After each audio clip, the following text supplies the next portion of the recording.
I personally do not trust the current president to paint the true picture of the state of the people. And again, this year, Honorable Speaker, because of that doubt in my mind, I chose not to attend the State of the Nation. Honorable Speaker, there is usually a disconnect when you listen to the president from his words, between his words and the actions of his government. And some of us have come to doubt whether really the things that he says he actually believes. Honorable Speaker, let me start by something that would sound like sweet music to the ears of somebody like me who believes in democracy. At paragraph 53 of the President's speech, Honorable Speaker, the President, and I wanted to read this verbatim, said, "We are a democracy, and that democracy is a hard-won, non-negotiable right and guarantees freedom that we are proud of and must always defend. That our national democratic culture expresses itself energetically through robust discourse, boldly speaking truth to power, and holding leadership to account. It is a tradition of fearless expression and vigorous public participation. This is who we are, and there is nothing anyone can do about it." That is where I want to begin. The President could as well have been describing me. We are who we are. We believe in this democracy, we'll fight for it, and there's nothing anyone can do about it. The question in my mind is whether the President actually believes in the words that he spoke. Honorable Speaker, if you go to another thing that he said that sounded like music to ears of the people who actually believe in democracy and participation of the people, he said that he had learned through the hard as well as customary ways that listening is a full-time occupation of leadership, and that all questions asked by the people must be answered thoroughly and in full. The question we ask ourselves is whether he actually believes the words that came out of his mouth, that he is a listening president, number one, and that all questions asked by the people have been answered by his administration thoroughly and in full. And I want to make the quickest example here. Over the past year, following the protests that we've seen in this country, there are families still asking questions of this government. They're asking questions about what happened to their loved ones. They're asking questions about people who have been missing for a long time. And even in this particular speech, the President never provided any answers. Honorable Speaker, you go to paragraph 6. He says he desired to respond to the most pressing concerns that have been raised by Kenyans of all walks of life. And he went ahead and framed what, in his opinion, were the most pressing concerns that have been raised by Kenyans. And again, the question becomes, after framing those things and elaborating them very clearly, did he even, in his own speech, respond to the things that he had said were the most pressing concerns of Kenyans from all walks of life? Honorable Speaker, the President asked the question, number one, whether leaders understand the pain and struggles of the people. This is in paragraph 7 of his speech. I do not know whether he answered that question, but for me, and the feedback that I receive from the people of Nairobi that I represent, is that we as a leadership, a political leadership, do not understand what Kenyans are going through. And it shows even in the sort of proposals that we put forward in order to solve some of the issues that have been raised by the people. The second question he framed was whether policies in the education sector are working. Honorable Speaker, I also do not know whether he really answered it. But from the feedback of the people that I represent, is that education is in a crisis and that no plausible solutions are being proffered by his government. Then he asked the questions whether developments in relation to democracy, human rights, fundamental freedoms, rule of law, and transparency and accountability. This is in paragraph 8.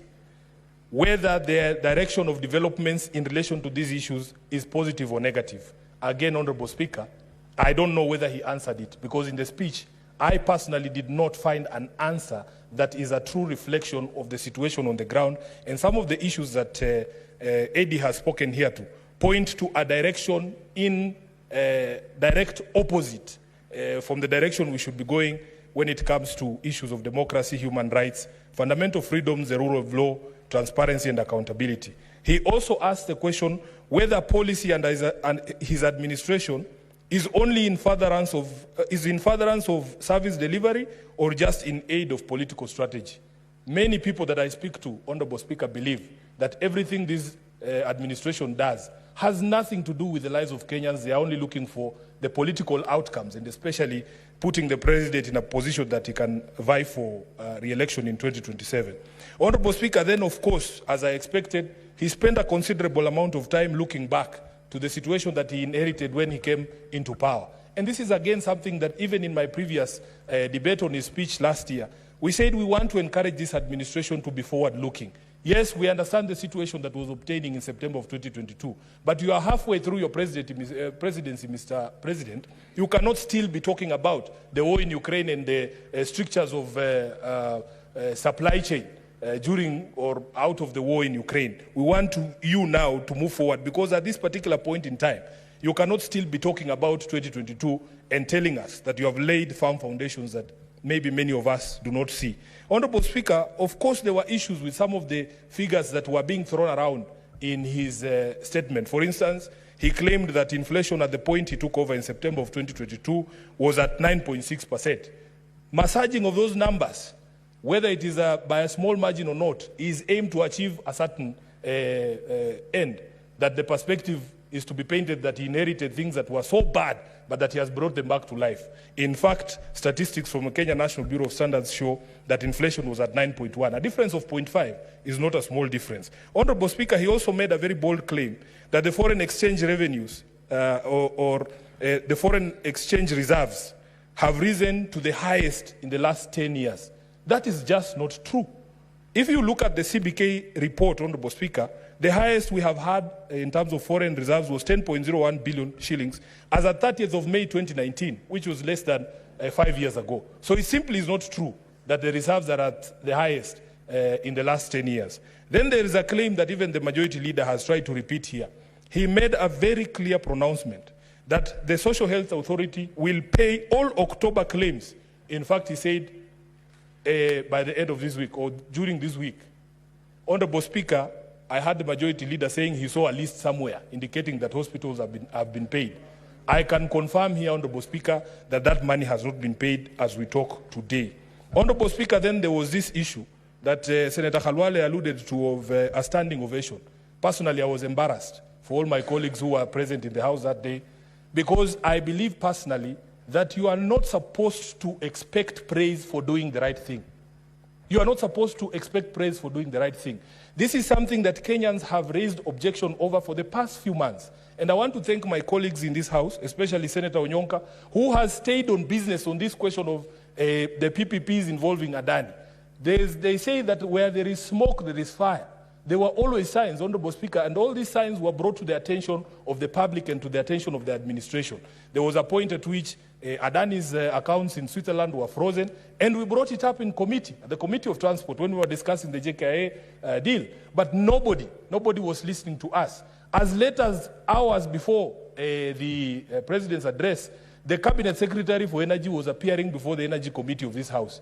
And he was insistent that even in light of the new information that he had gotten of the indictment in the US of the Adani directors, that the thing would still go on. Honorable Speaker, if there is something that we have learned about the Adani debacle, is that if we stick to the principles in Article 10 of the Constitution, we will never get it wrong. Some people have challenged those of us who are making noise about this particular process because they have not understood the noise we were making. We were saying the Constitution requires that even when there are options in terms of procurement, whatever procurement method you decide to use, there has to be transparency. So those out there asking us, what is the option to Adani? The Constitution already provides an option. The option after kicking out Adani is very simple. It's called transparency. It's called transparency. Honorable Speaker, I have also raised concerns about the way this government communicates. If, for instance, you wanted to make it clear that government policy going forward is that large infrastructure projects were going to be undertaken through PPPs, why not make it public so that you can receive as many interests as possible and disclose when you receive this interest that these interests have been received? Finally, because I can see the light is on here, Honorable Speaker, the President concluded by saying that the state of the nation is resilient. I looked up synonyms for the word resilient. It means the ability to endure suffering without breaking or incurring permanent damage. So he knows the truth. He knows the truth that he has stretched Kenyans to the end, but he knows that we will not break because we are like the proverbial donkeys Senator, I give you 1 minute to conclude. I thank you, Honorable Speaker. I was saying that the synonyms that I saw for resilience is a person who has ability to endure suffering without incurring permanent damage or loss. So, Honorable Speaker, he knows that Kenyans are suffering, but that somehow he has discovered that we are resilient, we can take more and more punishment without breaking. And I think this is the only thing in his speech that I agree with. I thank you, Honorable Speaker.